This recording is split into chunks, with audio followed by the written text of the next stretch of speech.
Tash do thotë kjo çështja e përbërjes Këshillit Prokurorial të Kosovës e përmendi edhe Fatoni, rrjedh do thotë prej gjetjeve të rishikimit funksional të sektorit sundimit ligjit që kishte rekomanduar uljen e numrit të anëtarëve. Për shkak se përbërja aktuale e Këshillit Prokurorial të Kosovës është një përbërje korporatiste.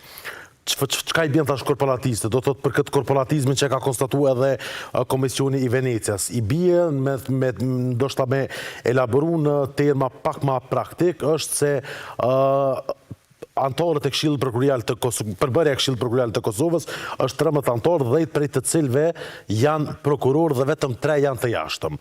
Tash prej këtyre 10 anëtarëve të Këshillit Prokurorial të Kosovës, 7 vijnë nga prokuroritë themelore, një vjen nga prokuroria speciale, një nga dhe më pastaj është një nga apeli dhe kryeprokurori i shtetit sipas detyrës zyrtare. Tash ideja është që këta anëtarë janë të mandatuar për të mbajtur llogaridhënës, për të disiplinuar, për të ngritur transparencën e prokurorëve etj. Dhe tash, kur e kena këtë përbërje që janë shumica dërmuese, shumica absolute janë prokuror, atëherë i bie që nuk ka mekanizëm të jashtëm kontrollues dhe që prokurorët do thotë vendosin për vete. Që janë shumë solidarë, do thotë mendësia korporatiste, nën kupton që ata nuk vendosin për sistemin, mirë po vendosin kryesisht për interesat të cilat u shkojnë prokurorëve. Pra, sikurse nëse themi mendësia e përfaqësuesve të korporatave që qëllim final të tyre e kanë rritjen e profitit të një biznesit të caktuar dhe jo ndonjë interes publik. Tash këtë përbërjen korporatiste e ka konstatuar edhe Komisioni i Venecias. Ne në vitin e kaluar në dhjetor gjatë javës kundër korrupsion e kemi publikuar një raport që kemi titulluar si duket korporatizmi dhe kultura e pandëshkueshmërisë brenda sistemit prokurorial të Kosovës. Tash po i morëm tash disa shembuj praktik për me ilustru se çush kjo përbërje korporatiste sjell mungesë llogaridhënies. Për shembull, vendi aktualisht është pa kryeprokuror të shtetit.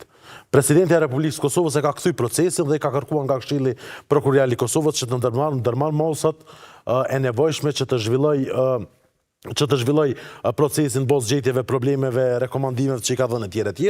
Këshilli Prokurorial i Kosovës thjesht vendos mos me vazhdu tutje. Dhe thotë thjesht ne nuk kemi emër tjetër.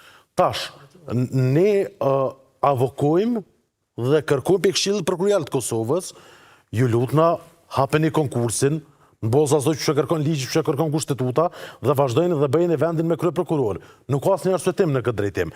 Dhe tash nuk ka asnjë mënyrë që brenda për brenda Këshilli Prokurorial me lëviz gjërat, për shkak se 10 prej tyre janë prokuror. Dhe ata do thotë kanë dalë në një stat tjetër të pavarësisë, që mund të themi një keqpërdorim të pavarësisë kushtetuese të tyre.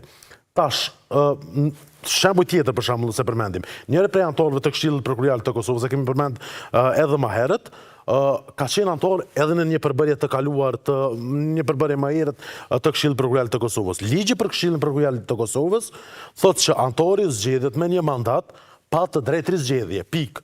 Do thotë nuk s'ka opsione. Absolut jo, domethënë unë jam i bindur që secili që po më dëgjon tash është duke më kuptuar se çfarë është kjo. Mirë, po ai është zgjedh. Ai është zgjedh.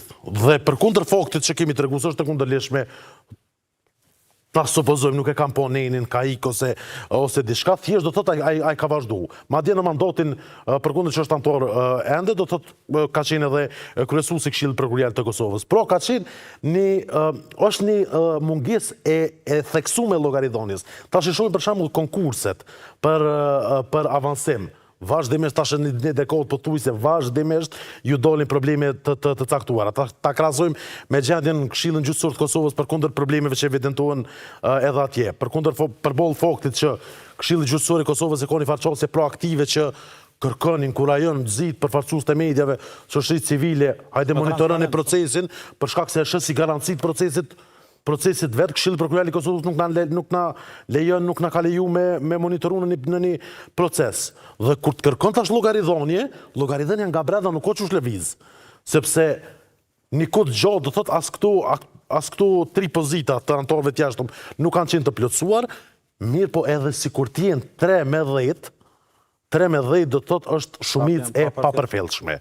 Dhe për këtë arsye, reforma në Këshillin Prokurorial të Kosovës nuk ka pas alternativë. Dhe definitivisht është lajmi mirë fakti që reforma përfundimisht ka kalu në Këshillin Prokurorial të Kosovës. Nëse shohim tash si proces do të ka qenë problematik për shkak se drafti por ka pas një mori problemesh, tash po flasim për 2021-shin. Ka pas një mori problemesh që është vlerësuar pastaj edhe nga ana e Komisionit të Venecias. Nuk e ka delegitimu Komisioni i Venecias, themi drejtën, reformën Këshillin Prokurorial të Kosovës, i ka identifiku një sër problemesh, cilat Prandaj ka kanë qenë. delegitimu? Jo, nuk e ka delegitimu, për shkak se e ka konstatu korporatizmin dhe ka thonë që reforma në KPK duhet me u bo. Mirë, po jo që shpo thuni jo me qëto nejnë Saksisht që po ka thuni jo. delegitimu nismën e dërguar në Venecia.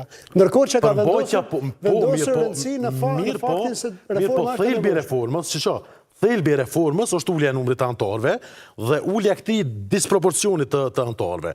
Do thotë ligjin, domethënë korporatizmi ish luftua edhe nëse Këshilli Prokurorial i Kosovës ta zonë për shembull kish pas 9 anëtar, 5-4 ta zonë. Thjesht do thotë kjo pjesa tjetër e anëtarëve të jashtëm me qenë pak më përfillshme, për shkak se nuk ka mekanizëm tjetër të një institucion të administratës publike e pa ditë në gjykatë.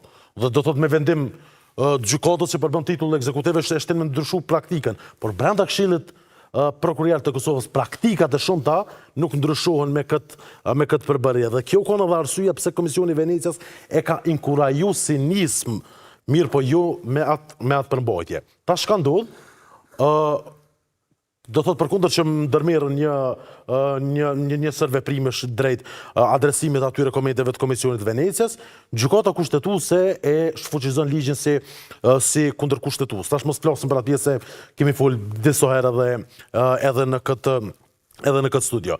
Dhe tash do thotë qeveria ja le fojnë gjykatës kushtetuese pse ka bo nën muj apo kash, do thotë ja llogarit deri sa ka vendos, mirë po asnjëherë nuk e përmend që prej momentit kur gjykata kushtetuese ka nxjerr vendimin e saj deri në momentin kur janë adresu komentet, nëse nuk ka bëj ka marr kohë rreth 15 muaj. Do thotë që ka qenë një vonesë edhe në mes të edhe pas nxjerrjes së gjykimit deri në ligjin e dytë. Çka ka kriju këtë vonesë? E ka kriju tendenca për me u fut në një eksperiment që dijej që vërëzua nga Komisioni Venecias, që dije që të drëzohej në gjykatë kushtetuese, e që është thanë nuk po ullim numrin nga 13 në 7, po shkojnë në 19. Për besë kështu ka qenë. Çfarë qëllimi ka pas mbrapa? Ideja tash, nëse e lexon nën rreshta, ishte që këtyre anëtarëve aktual mjaftu edhe një numër të anëtarëve të zgjedhur nga kuvendi dhe tash anëtarët prokuror brenda Këshillit Prokurorial të Kosovës me u defaktorizu. Tash problemi i kësaj çështje ishte se qasje e gabum. Ishte qasje e gabum për shkak se nuk luftoi korporatizmi, mirë po ripolitizohej Këshilli Prokurorial të Kosovës. I Kosovës. Pra politizohej nga partia në pushtet e cila e kishte numrat me zgjedhë anëtarët e Këshillit Prokurorial të Kosovës. Fatmirësisht do thotë nuk u ndjek kjo qasje mirë, po thjesht vetëm humbi kohë dhe përfundimisht qeveria u kthye në idenë bozë. Po vazhdojna me 7 anëtar dhe tani e kemi një situatë që fatmirësisht ligji për Këshillin Prokurorial të Kosovës që sipas këtij ligji Këshilli Prokurorial i Kosovës do të ketë 7 anëtar, 4 prej cilëve janë nga prokurori i shtetit, kryeprokurori sipas detyrës zyrtare dhe 3 të tjerë dhe 3 do të zgjidhen nga kuvendi prap përfaqësues e sistemit prokurorial të Kosovës e kanë shumicën brenda Këshillit Prokurorial të Kosovës, mirë po këta anëtarët e jashtëm janë më të përfillshëm për shkak se është një farë balanse pak më e madhe se sa që është deri më tani 10-3.